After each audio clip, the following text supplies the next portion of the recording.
അപ്പോൾ പ്രിയപ്പെട്ട പ്രേക്ഷകരെ, നമ്മുടെ ട്രാക്ക് ഇതാ തയ്യാറായി കഴിഞ്ഞിരിക്കുകയാണ്. സംസ്ഥാന സ്കൂൾ കായികമേളയിലെ ഗ്ലാമർ ഇനമായ 100 മീറ്റർ ഫൈനൽ ആരംഭിക്കുകയാണ്. നമ്മുടെ കൊച്ചു പെൺകുട്ടികൾ ജൂനിയർ ഗേൾസ് ആണ് ഇപ്പോൾ നിൽക്കുന്നത്. ജൂനിയർ ഗേൾസിന്റെ മത്സരമാണ് ആദ്യം നടക്കുന്നത്. 6 ഫൈനലുകളുണ്ട്. മീറ്റിലെ വേഗരാജാവിനെയും റാണിയെയും കാത്തിരിക്കുകയാണ് കായിക കേരളം. സുനിഷ അയലൂരും ജയേഷ് പൂക്കോട്ടൂരും നമുക്കൊപ്പം. സുനിഷ അയലൂർ, ജയേഷ് പൂക്കോട്ടൂർ, ഏറ്റവും ആകാംക്ഷയോടെ നമ്മൾ കാത്തിരിക്കുന്ന ഗ്ലാമർ ഇനങ്ങളുടെ ഫൈനലാണ് തുടങ്ങാൻ പോകുന്നത്. ജൂനിയർ ഗേൾസ് വിഭാഗത്തിൽ കുട്ടികളൊക്കെ സെറ്റല്ലേ?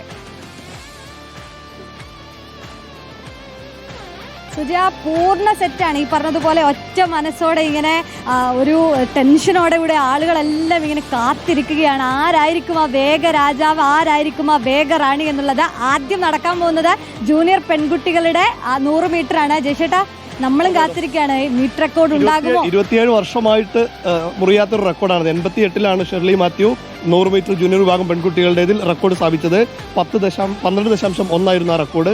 അത് ഇതുവരെ മറികടന്നിട്ടില്ല. 2 സെക്കൻഡ് ആര് മറികടക്കും എന്നുള്ളതാണ്. പക്ഷെ എനിക്ക് തോന്നുന്നു അതിനോടടുത്ത് നേരത്തെ മറ്റേ ഹീറ്റ്സിലൊക്കെ അതിനോടടുത്ത് തന്നെ കുട്ടികൾ ഉണ്ടായിരുന്നു. അപ്പോൾ ഇന്ന് അത് മറികടക്കുകയാണെങ്കിൽ ഉറപ്പായിട്ടും അതിനോടടുത്തുള്ള സമയത്തിൽ ഒരുപാട് കുട്ടികൾ ഇത്തവണ ഹീറ്റ്സിൽ വന്നിട്ടുണ്ടെന്നുള്ളത്. അതിൽ എടുത്തു പറയാനുള്ളത് ലൈൻ നമ്പർ 1 മത്സരിക്കുന്ന ആൻമരിയ 12 സെക്കൻഡിലാണ് ഫിനിഷ് ചെയ്തിട്ടുള്ളത്. അത്തരത്തിൽ ഒരുപാട് കുട്ടികളുണ്ട്. ഇപ്പോൾ നമുക്ക് ലൈൻ പരിശോധിക്കുകയാണെങ്കിൽ ലൈൻ നമ്പർ 1 വളരെ പെട്ടെന്ന് തന്നെ പറഞ്ഞു പോകാം. തൃശ്ശൂരിൻ്റെ ആൻമറിയയാണ്. ലൈൻ 2 ആലപ്പുഴയുടെ ശ്രേയാണ് മത്സരിക്കുന്നത്. ലൈൻ 3 ദേവനന്ദയാണ് കോഴിക്കോടിന്റെ താരം. ലൈൻ 4 തിരുവനന്തപുരത്തിന് മത്സരം ആരംഭിച്ചു കഴിഞ്ഞു. മത്സരമാണ് നടക്കുന്നത്. ആരാണ് വിജയെന്ന് സെക്കൻഡുകൾക്കുള്ളിൽ നമുക്ക് മനസ്സിലാക്കാൻ കഴിയും. ഇഞ്ചോടിഞ്ചാണ്. ആരാണ് വിജയി? ഇഞ്ചോടിഞ്ച് പോരാട്ടം. ആരാണ് വിജയി എന്നുള്ളത് നമുക്കൊന്ന് ഫോട്ടോ ഫിനിഷ് ആണോ? ഫലം ഔദ്യോഗികമായി നമുക്ക് ലഭ്യമാവേണ്ടതുണ്ട്. ജൂനിയർ ഗേൾസ് 100 മീറ്റർ പോരാട്ടമാണ് നമ്മൾ കണ്ടത്. നീങ്ങിയ ഒരു മത്സരം തന്നെയായിരുന്നു. ആരാണ് വിജയി എന്നുള്ള കാര്യത്തിൽ ജൂനിയർ ഗേൾസ് 100 മീറ്റർ ഫൈനൽ. ഏത് ജില്ലയിലേക്കാണ് ആ 1ാം സ്ഥാനം? കുട്ടികളെല്ലാവരും വാശിയോടെയുള്ള വീറോടെയുള്ള പോരാട്ടമായിരുന്നു ജൂനിയർ ഗേൾസ് 100 മീറ്ററിൽ കാഴ്ചവെച്ചത്.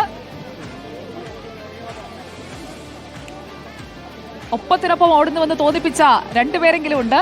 അതിലാരാണ് 1ാം സ്ഥാനം കരസ്ഥമാക്കിയത് എന്നതാണ് അറിയേണ്ടത്. വിജയം വന്നു കഴിഞ്ഞു.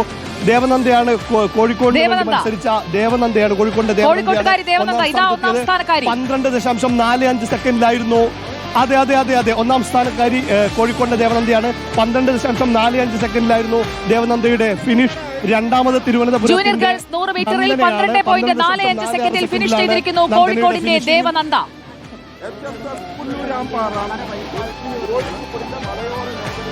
അങ്ങനെ ദേവനന്ദയുടെ പ്രതികരണത്തിലേക്ക് പോകാമെന്ന് തോന്നുന്നു. എല്ലാവരും വളയുകയാണ്. താരമാണ് ദേവനന്ദയുടെ പ്രതികരണത്തിലേക്ക് കിടക്കാം.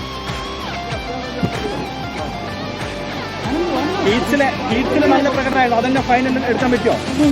എനിക്ക് അപ്പനീസ് ആയിട്ട് വേദനയായിട്ട് നിൽക്കുക.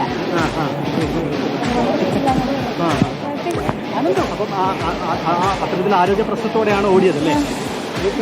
കോച്ചുകാരനോട് ആർക്കാണ് ഏറ്റവും കൂടുതൽ നന്ദി പറയുന്നത്? സാർ എവിടെ? സാറ് ഇത് ഉണ്ടോ? ഇത് 100 മീറ്ററിൽ ആദ്യത്തെ സ്വർണ്ണമാണോ? ജൂനിയർ മീറ്റിംഗ് പോകാൻ പറ്റില്ല. ഇതാണ് കോച്ചിന്റെ സന്തോഷ പ്രകടനം. എന്താണ് പറയാനുള്ളത്? എന്താ നെക്സ്റ്റ് ഒന്നും പറയാൻ പറ്റുന്നില്ല. അവളിപ്പോൾ ഹോസ്പിറ്റലിലാണ്, മെഡിക്കൽ കോളേജിൽ നിന്നാണ് വരുന്നത്. ഇപ്പോൾ ഡോക്ടർ സർജറി പറഞ്ഞിരിക്കുന്ന കുട്ടിയാണ്. അപ്പോൾ അത് കാരണം ഭയങ്കര ടെൻഷനായിരുന്നു. ഇപ്പോൾ ഇത് കഴിഞ്ഞാൽ നേരെ സർജറി ചെയ്യാൻ പോവുകയാണ്. ഇനിയിപ്പോൾ അപ്പൻഡിക്സ് തുറന്ന് നിൽക്കുന്നതാണ്. കഴിഞ്ഞ ഒരാഴ്ച എടുത്താണ്. HRDS അക്കാഡമിയാണ് ഞങ്ങൾ സ്പോൺസർ ചെയ്യുന്നത്. അവരൊറ്റ സപ്പോർട്ടിനാണ് ഇപ്പോൾ ഇങ്ങനെ നിൽക്കുന്നത്. ഒന്ന് പോകുന്നതൊക്കെ അതുകൊണ്ട് ഞാൻ സാറ് ഇങ്ങനെ ചില കാര്യങ്ങൾ സന്തോഷം, ഭയങ്കര സന്തോഷം. ഒരുപാട് കാലത്തെ ആഗ്രഹമാണ്. പുലിരാമ്പാറയുടെ ഒരു തിരിച്ചുവരവായിട്ട് കാണുന്നു. പുലിരാമ്പാറ ഇനി വരും, ഇനി അങ്ങോട്ട് തുടങ്ങിയിരിക്കുകയാണ്. അത്രയോ സന്തോഷം. ടൈം ബെറ്റർ അല്ല, ജൂനിയർ സ്റ്റേറ്റ് ഇതിനൊക്കെ നന്നായി സമയം ചെയ്തിട്ടുണ്ട്. ഞങ്ങൾ നാഷണൽ പഠിക്കും. നാഷണലിനൊക്കെ നല്ല സമയം ചെയ്യാൻ ശ്രമിക്കും. Thank you. അപ്പോൾ അതാണ് അങ്ങനെ കോഴിക്കോടിന്റെ അക്കൗണ്ടിലേക്ക് ദേവനന്ദ. സെന്റ് ജോസഫ് HS പുല്ലൂരാംപാറയിലെ കുട്ടിയാണ് ദേവനന്ദ വി ബിജു 1ാം സ്ഥാനം സ്വന്തമാക്കിയിരിക്കുകയാണ് ജൂനിയർ ഗേൾസിലെ പോരാട്ടത്തിൽ. അപ്പോൾ ഇനി ജൂനിയർ ബോയ്സിന്റെ ഫലമാണ് നമുക്ക് അറിയേണ്ടത്. ബോയ്സ് ഒക്കെ തയ്യാറെടുക്കാൻ പോകുന്നതേയുള്ളൂ. നമ്മുടെ ബോയ് ജയേഷ് പൂക്കോട്ടൂറും നമ്മുടെ ഗേൾ സുനിഷ എല്ലൂരും ഏറ്റവും ആദ്യം അപ്ഡേറ്റുകൾ പ്രേക്ഷകരിൽ എത്തിക്കാൻ തയ്യാറാണ്. 100 മീറ്റർ ഫൈനലിൽ വിജയിയെ ആദ്യം പ്രഖ്യാപിച്ച് ജയേഷ് പൂക്കോട്ടൂർ ഇപ്പോൾ ലീഡ് നിലനിർത്തുകയാണ്. അത് മറികടക്കുമോ സുനിഷ എല്ലൂർ എന്നതാണ് നമുക്ക് അടുത്ത മത്സരത്തിൽ കാണേണ്ടത്. ജൂനിയർ ബോയ്സിന്റെ മത്സരമാണ് അടുത്തതായി നടക്കാൻ പോകുന്നത്. അപ്പോൾ കുട്ടികളുടെ ഒളിമ്പിക്സിലെ വേഗ താരങ്ങളെ കാത്തുള്ള നമ്മുടെ ആ യാത്ര തുടരുകയാണ്.